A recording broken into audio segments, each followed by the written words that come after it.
Fala pessoal, sejam bem-vindos então à minha revisão sobre características dos seres vivos, classificação biológica e microbiologia. Isso tudo voltado para ensino médio.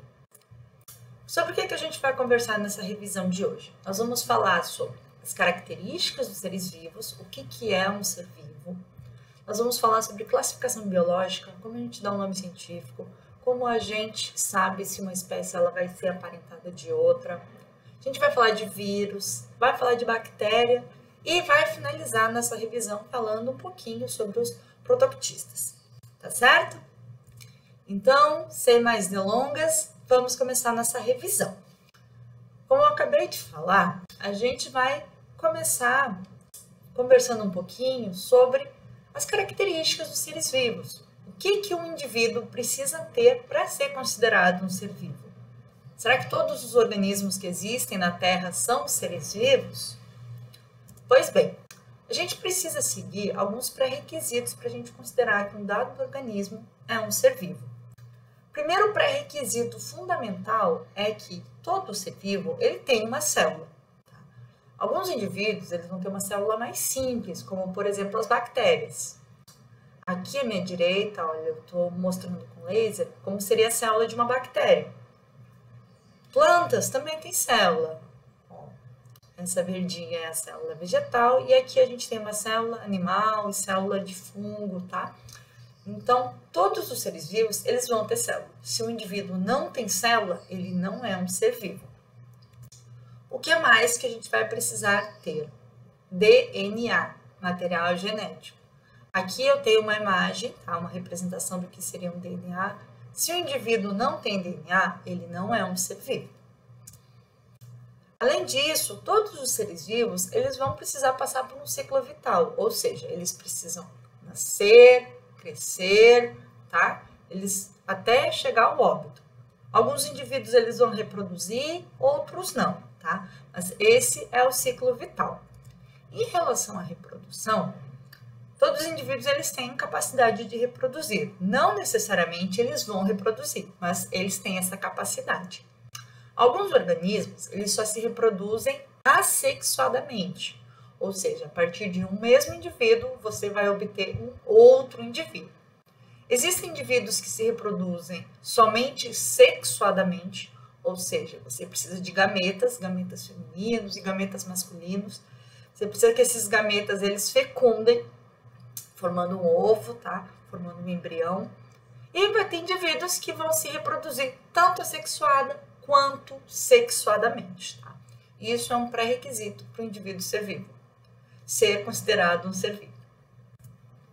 Finalmente, o indivíduo ele precisa se nutrir, ele vai precisar de nutrientes. Todos os seres vivos eles vão ter um metabolismo. Os metabolismos dos organismos eles vão variar de acordo com sua classificação biológica. Então, por exemplo, uma planta tem metabolismo, uma abelha tem um metabolismo. O metabolismo de uma abelha é diferente de uma planta. A planta ela é considerada um ser autótrofo. A planta ela produz o próprio alimento, ela produz a própria energia através de fotossíntese.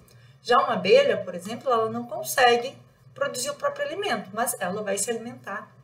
Ela vai buscar néctar e outras formas de alimentação para conseguir energia, tá certo? Então, assim, todo indivíduo, todo ser vivo, ele vai precisar de metabolismo, ele precisa de energia, ele precisa ter alguma forma de respiração, tá certo?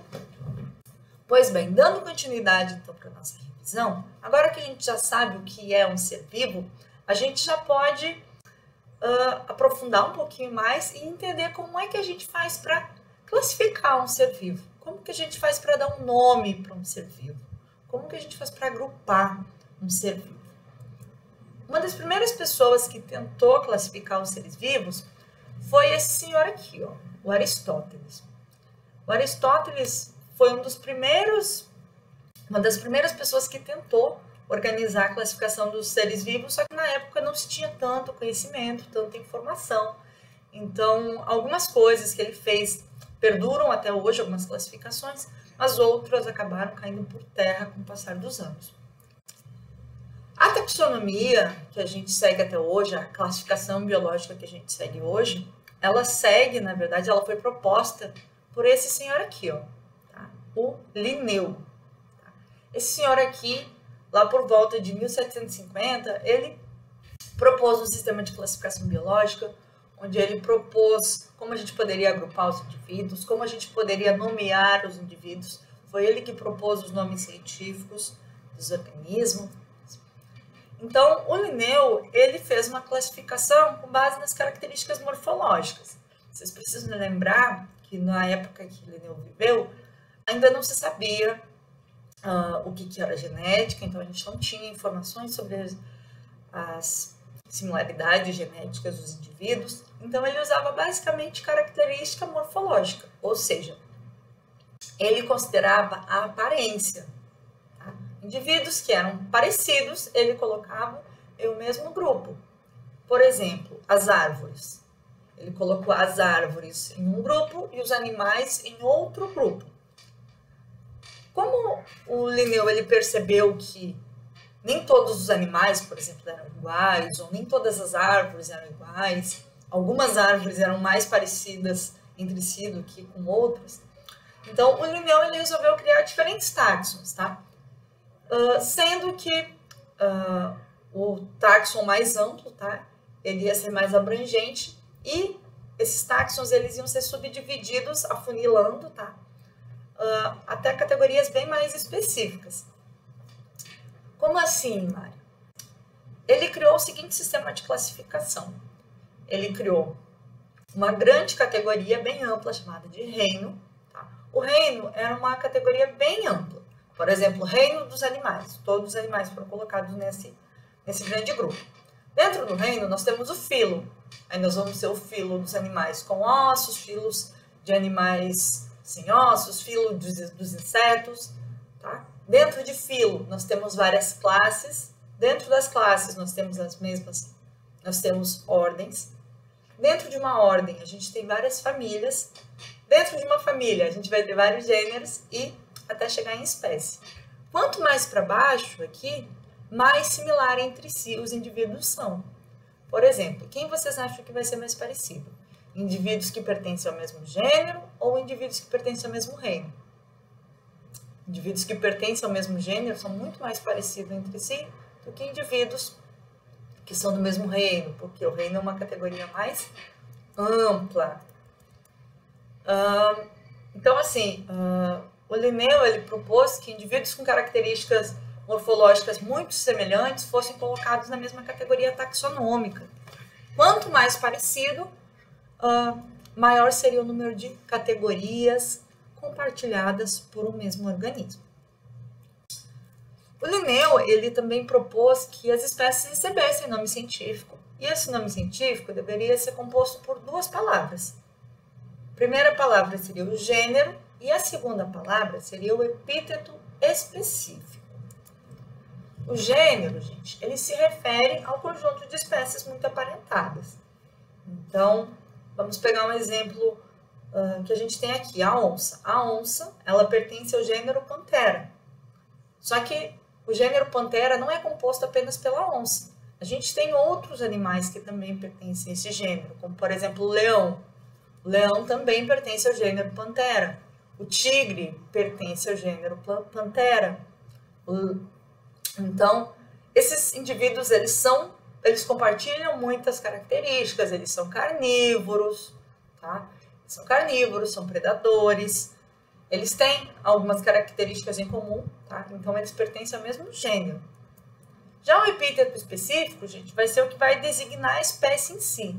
Todas as espécies que pertencem, todos os organismos que pertencem à mesma espécie vão pertencer ao mesmo gênero e vão ter o mesmo epíteto específico. O nome da espécie da onça é Panthera onça. Então, aqui a gente tem uma imagem de uma mãe com dois filhos, né? Então, a mãe é da espécie Panthera onça. O filhinho é um Panthera onça e o outro filhinho é um Panthera onça também. Existem algumas regras que a gente deve seguir quando a gente vai escrever um nome científico. A primeira regra é: O nome científico, ele sempre, obrigatoriamente, tem que ser escrito em itálico ou sublinhado. Quando você vai escrever no seu caderno, você não vai conseguir escrever em itálico, né? A maioria das pessoas não consegue diferenciar o itálico escrevendo à mão. Nesse caso, você pode sublinhar, tá? O que mais? O gênero sempre deve ser escrito com letra maiúscula. E o epíteto específico sempre com letra minúscula. Como, por exemplo, eu escrevi aqui, ó, pantera, onça. O gênero com letra maiúscula, onça com letra minúscula. E em itálico. Pois bem, isso tudo que eu estou falando para vocês, gente, a gente chama de taxonomia, tá? A taxonomia é a ciência que ela se interessa em dar um nome para os organismos. A taxonomia, ela é um pouquinho diferente da sistemática. Por quê?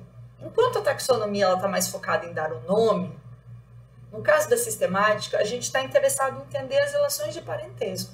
Será que esses organismos eles são muito parecidos entre si? Ou será que esses indivíduos eles são diferentes entre si? Então, para a gente poder entender se os organismos eles são mais parecidos entre si, se os organismos não são parecidos entre si, a gente costuma usar muito na biologia o que a gente chama de filogenia. Essas filogenias, elas também são chamadas de árvores filogenéticas. Como que são essas árvores filogenéticas? Essas árvores, gente, elas realmente parecem uma arvorezinha. Olha aqui. Elas vão ter o que a gente chama de ramificação. Cada galho dessa árvore a gente chama de ramificação. E esses encontros aqui, ó, como esse amarelinho, esse aqui onde eu tô, deixa eu pegar a canetinha aqui, vai ficar mais fácil para vocês verem. Esses pontos aqui, ó, de encontro, isso aqui a gente chama de ponto de ramificação. Esses pontos de ramificação vão ser muito importantes na hora que vocês precisarem interpretar uma dada árvore filogenética. O que vocês precisam saber quando vocês vão interpretar uma filogenia dessas? Vocês precisam saber o que são os ramos, o que são os pontos de ramificação. Vocês também precisam saber que aqui à direita, ó, vão ficar as espécies de interesse de vocês. O que mais que vocês precisam saber? Quanto mais para a minha esquerda, nesse sentido que eu estou fazendo a seta, a gente tem as espécies que são as ancestrais, as características que foram compartilhadas há milhões de anos. E mais à direita a gente vai ter as espécies atuais. Uma dica que eu dou para os meus alunos é o seguinte: quando você vai interpretar uma filogenia dessa, tente se ater ao que você está vendo na filogenia, ao que está desenhado, tá? Então, tente desconsiderar preconceitos que você tem, ou alguns conceitos, algumas imagens que você tem, e ficar pensando, será que esse animal ele é parecido com esse outro animal? Se você seguir por essa linha de raciocínio, você pode acabar sendo induzido ao erro, tá? Então, tenta se ater à filogenia na hora de interpretar. Pois bem, como é que a gente interpreta esse tipo de filogenia? Como é que isso é cobrado em prova, em vestibular? Como que isso cai no Enem? Eu peguei um exemplo aqui para vocês lá do FMG. Gosto desse exemplo porque ele já considera vários pontos que são cobrados em prova. Aqui eu tenho uma árvore filogenética de répteis, onde eu tenho uma enguia, um tritão, um lagarto e uma cobra. E eu tenho que dizer qual é a informação incorreta aqui. Aí na letra A ele pergunta, a enguia, tritão, lagarto e cobra, eles têm um ancestral comum? Sim, gente, aqui, ó. Todos eles compartilham um ancestral comum. Todos eles derivaram do mesmo organismo. Tá? Essa aqui tá certa. Não é essa a resposta, a gente quer a incorreta. Vamos lá, vou pular para a letra C. As cobras são mais aparentadas com os lagartos do que com as enguias? Olha, lagarto e cobra, vocês acham que eles são... Quem que vocês acham que é mais parecido, é mais aparentado? O lagarto e a cobra ou o lagarto e a enguia? A gente precisa considerar numa árvore filogenética quem é que está mais perto, quem é que possui uma maior semelhança, tá? Então aqui, ó, entre o lagarto e a cobra, a gente só tem um ponto de ramificação. Eles compartilham várias características em comum, tá? Então, de fato, a cobra, ela é bem mais aparentada com o lagarto do que com a enguia, tá? A enguia, ela é considerado, nesse caso, um ser mais primitivo, talvez. Então, essa aqui está certa, não é a nossa resposta. Letra D. Parentes distantes nessa árvore podem apresentar semelhanças fenotípicas. Fenótipo, gente, é a aparência. Será que a gente tem parentes distantes aqui que tem semelhança fenotípica? Ó, a cobra é um réptil sem perna. Ela é distante do ponto de vista filogenético da enguia, mas ambos não têm perna. Elas compartilham algumas características. Então, tá certa também. Vamos voltar lá para a letra B. A especiação do lagarto foi anterior à do tritão? Se a gente for seguir aqui, ó, quem especiou primeiro foi a enguia, depois o tritão e depois o lagarto. Então, a alternativa errada seria a letra B. Tá certo? Isso foi a nossa revisão, então, sobre sistemática, classificação biológica. Dando sequência à nossa revisão, agora a gente já vai entrar para falar dos diferentes grupos de organismos. A gente vai entrar na revisão de microbiologia, começando pelos vírus. Um ponto muito importante, tá, sobre vírus é que os vírus eles não são seres vivos. Por quê? Os vírus eles não têm célula, eles não têm o próprio metabolismo, eles têm um genoma muito pequeno, não necessariamente eles têm um DNA, tá? Alguns vírus eles vão ter só RNA. Então, esses indivíduos, eles não conseguem viver sozinhos, eles não conseguem viver em meio extracelular, eles não conseguem viver fora da célula de um indivíduo hospedeiro. Tá? Esses indivíduos, eles são considerados parasitos obrigatórios, porque eles precisam viver dentro de uma célula, da célula de algum dado organismo, e é dentro dessa célula que eles vão conseguir tudo que eles precisam para se reproduzir. Uma característica que é importante também considerar é que os vírus eles sofrem muita mutação, então eles mudam muito, tá? Isso vai ser muito importante para a gente poder entender a questão de vacina, por exemplo. Tá? Alguns vírus eles mudam tanto que as vacinas elas acabam perdendo o efeito muito rapidamente, tá? Beleza? Bom, em relação aos vírus, um dos pontos mais importantes que a gente precisa considerar é a aplicabilidade dos vírus à saúde pública, os impactos que os vírus têm sobre a saúde da população. Os vírus, gente, ele tem a capacidade de de causar inúmeras doenças. Então, os vírus, eles acabam tendo um impacto sobre a saúde humana. Eles tendem a parasitar muitos humanos, causando doenças. Algumas dessas doenças que são causadas por vírus, elas são transmitidas por artrópodes. Elas são transmitidas por artrópodes como os mosquitos. Exemplos clássicos que a gente tem no Brasil. A dengue, transmitida pelo mosquito Aedes aegypti. Nós temos a zika e a chikungunya, que também são transmitidas pelo Aedes aegypti. Nós temos a febre amarela, que também é uma virose, tá? Que é transmitida por artrópode. Então, por isso que é tão importante tentar evitar deixar água parada, armazenada nos locais, em garrafas, em vasos de planta, em piscina, enfim, em diferentes ambientes. Por quê? Porque os mosquitos, eles precisam de água parada para se reproduzir. E se os mosquitos eles estão se reproduzindo, eles podem acabar atuando como vetores dessas viroses. É claro que nem toda virose ela vai ser transmitida por mosquitos ou por outros insetos. Existem algumas viroses que elas são transmitidas pelo ar. Quando uma pessoa tosse, quando uma pessoa fala, ela pode liberar gotículas contaminadas com vírus no ar. A gente tem alguns exemplos clássicos de viroses transmitidas pelo ar. O primeiro exemplo que a gente tem é a Covid-19, um exemplo muito falado atualmente, né? É uma virose que é transmitida pelo ar, é um vírus, tá?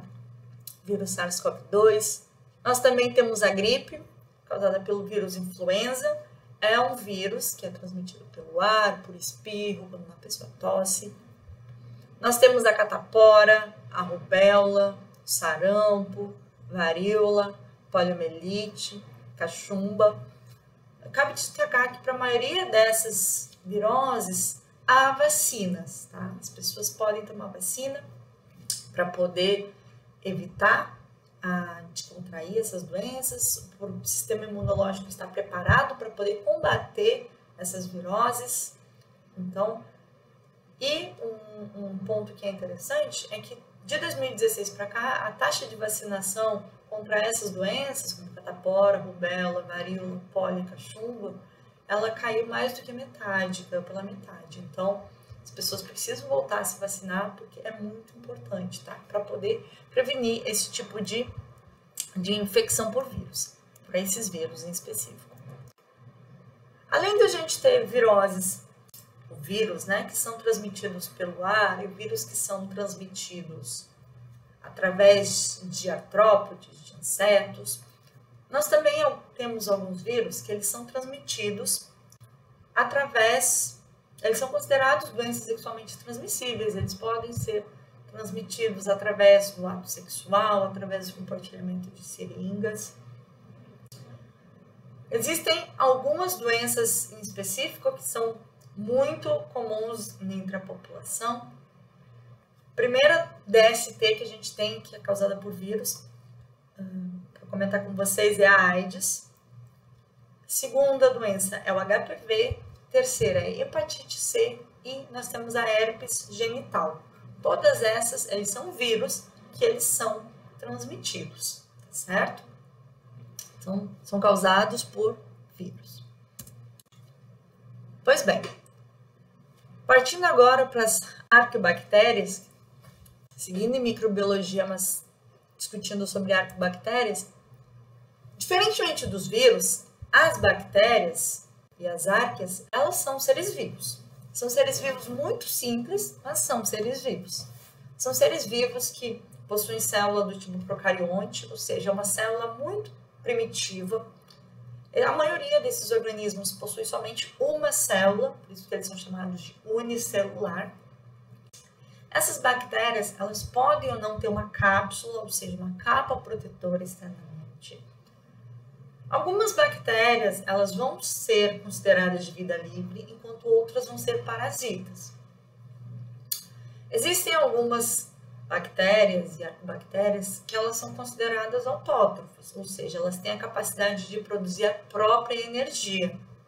Muitas bactérias, elas têm a capacidade de fazer o que a gente chama de quimiossíntese, que é um processo realizado em ambientes onde há pouca disponibilidade de oxigênio. Então, essas bactérias, elas realizam algumas reações químicas e elas conseguem produzir a própria energia.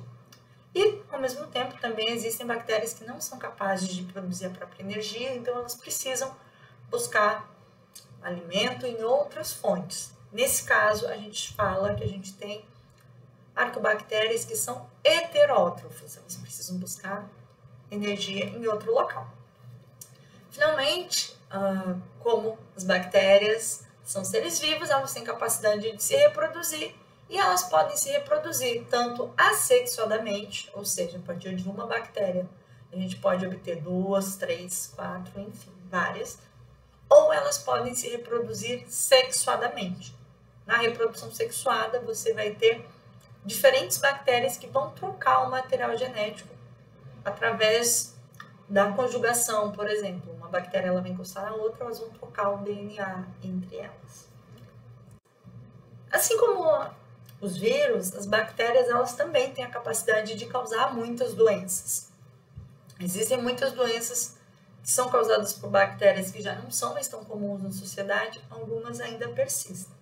Então eu vou listar algumas delas para vocês. A primeira doença causada por bactéria que a gente tem é o tétano. Tá? O tétano é aquela doença que muita gente pega quando se fura com metais, por exemplo. Às vezes uma pessoa pisa em um prego. Tá? E aí falam, cuidado para não pegar o tétano. O que acontece? Às vezes a bactéria do tétano pode residir naquele prego, naquele material enferrujado.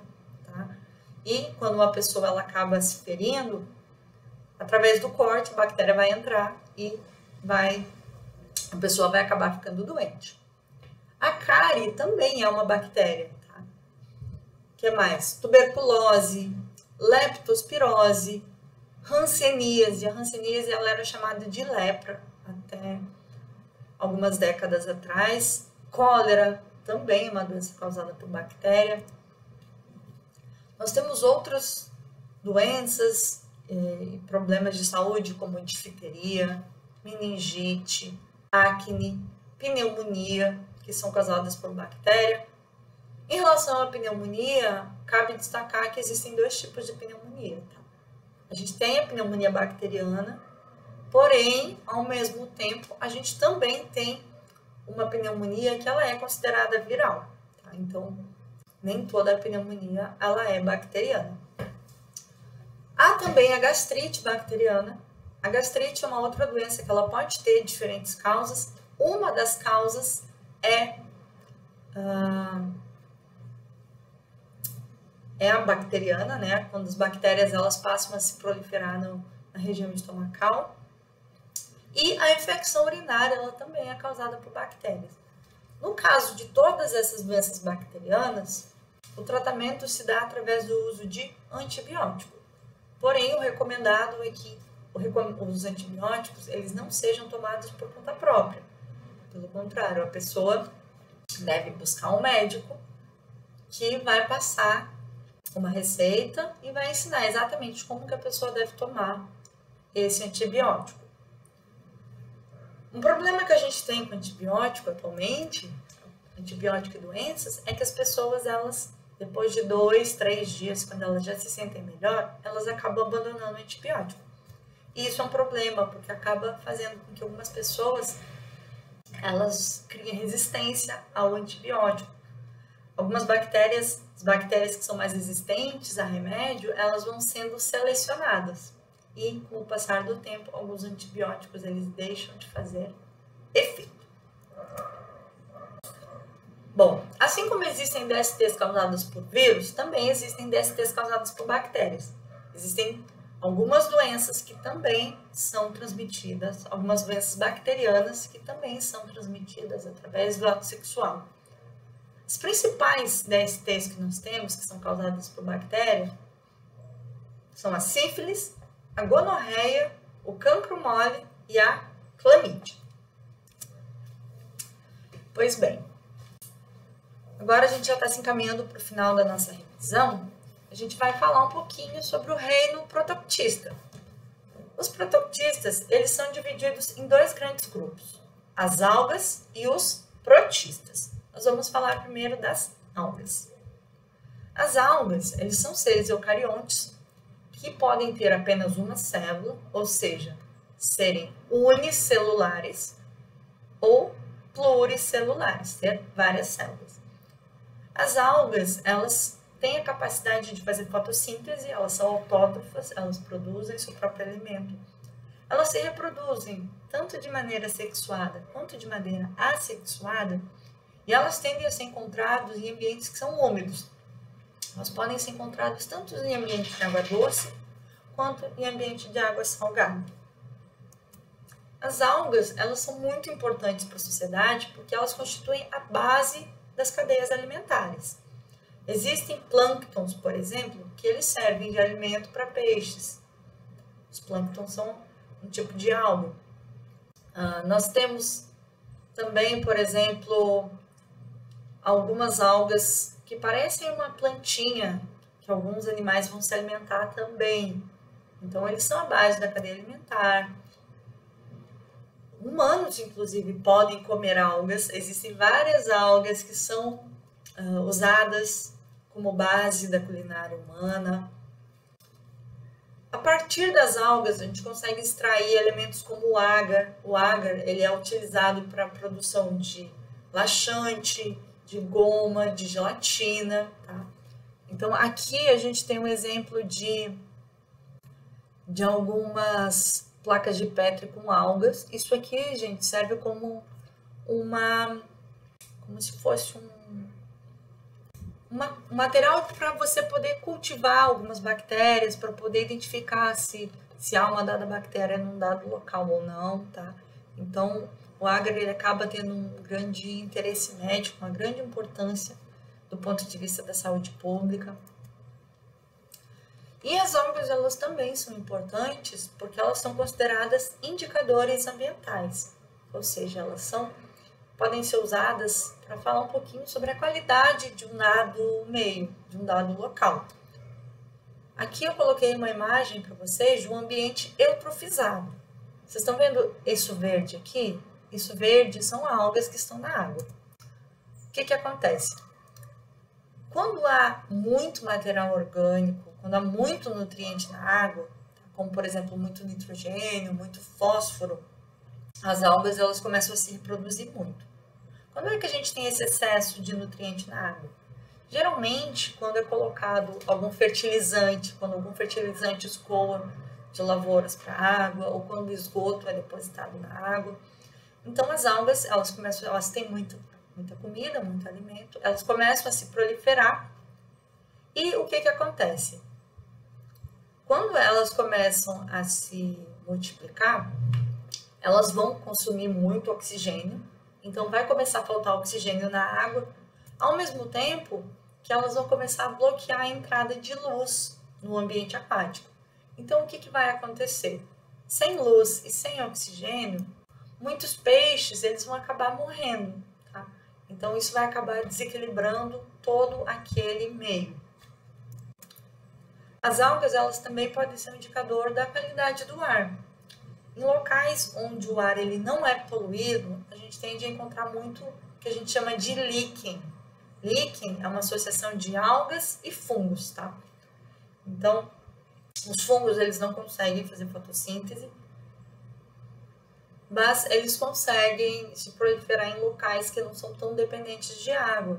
Enquanto as algas, elas têm uma certa dependência de água, mas elas conseguem fazer fotossíntese. Então, as algas e os fungos eles se associam e começam a crescer em árvores.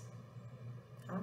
Então, geralmente, se o ambiente ele é saudável, se o ar ele é puro, você vai ver muito líquen. Se você vai para um sítio, a tendência é que você veja muito líquen nas árvores. E, importante, os líquens, eles não são nocivos, eles não prejudicam as árvores. Então, eles não são uma doença, tá? Nenhuma árvore vai morrer porque tem líquen. Tá bem? Pois bem, falei para vocês que a gente tem dois tipos de protoctista, né? Tem as algas e tem os protozoários.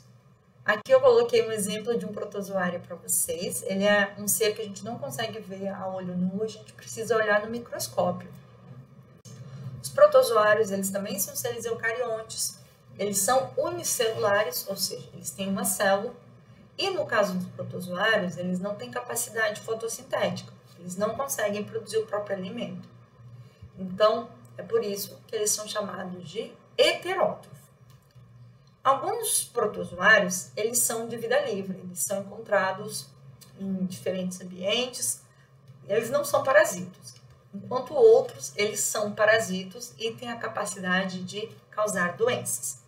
Esses são os protozoários que são mais estudados pela sociedade. Ainda em relação às características gerais dos protozoários, os protozoários eles têm a capacidade de se reproduzir tanto assexuadamente quanto sexuadamente. Ou seja, a partir de um indivíduo você pode obter outro, ou diferentes organismos podem se aproximar e trocar o seu material genético, tá? Se reproduzindo assim de maneira assexuada. Como os protozoários eles são parasitos, têm a capacidade de produzir doenças, eu trouxe aqui uma lista de algumas doenças que são de muito interesse médico e que são muito encontradas na região tropical. Que doenças são essas? A primeira é a malária, é uma doença que ela é causada por um protozoário chamado de Plasmodium. ela é transmitida por um mosquito, por mosquitos como o Anopheles darlindi, e um dos principais sintomas é a febre que a malária causa, uma febre cíclica.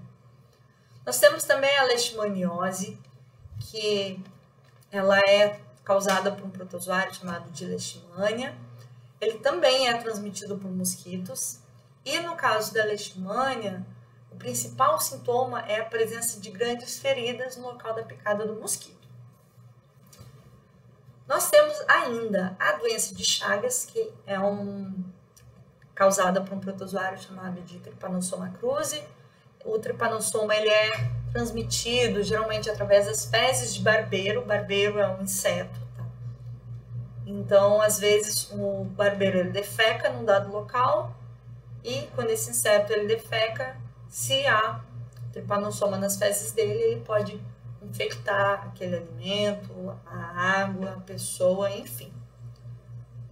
Temos ainda a toxoplasmose, que é causada pelo Toxoplasma gondii, a amebíase, que é causada por um protozoário chamado ameba, e a giardíase, que é causada pelo protozoário giardia. A toxoplasmose, amebíase e giardíase, eles podem ser transmitidos através de água contaminada. Então, tem que tomar muito cuidado com o tipo de água que a pessoa vai tomar. Felizmente, existe tratamento para todas essas doenças. Então, caso uma pessoa pegue malária, leishmania, doença de Chagas, toxoplasmose, amebíase ou giardíase, já existem remédios, existe o tratamento que a pessoa pode fazer e ela vai melhorar dessas doenças. Tá certo? Pois bem, essa então foi a nossa revisão sobre características dos seres vivos, classificação biológica e microbiologia. Caso vocês tenham ficado com alguma dúvida, vocês podem me escrever, tá? bosholn.m@gmail.com. Bons estudos!